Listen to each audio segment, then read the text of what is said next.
Hello everybody, welcome back. Today as well we have got you another video, and in this video I'll show you how you can send money via Remitly. Before that, please do make sure to like our video, subscribe our channel, and yes, without any further delay, let's get into it.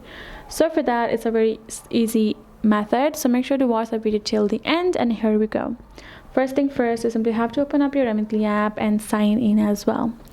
Then once you're in the home section, simply enter the amount you want to send. Once you have entered the amount and country, you have chosen the country, you're going to choose how the recipient will receive the money. Once you have chosen the receiving method as well, simply enter the recipient's information. If you have chosen the bank, then you have to provide the bank information like their name, bank number, bank name, and the further information if it requires. Then you have to select a payment method. Once you have selected a payment method from how you gonna send the money from, where you're gonna send the money from, then you're gonna review your transaction and then confirm you're good to go.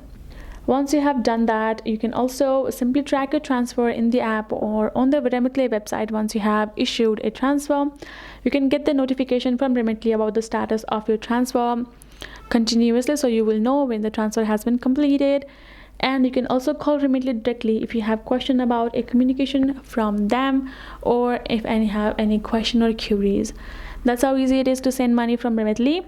Hope this video helped. Thank you so much for watching. I'll see you guys in our next video.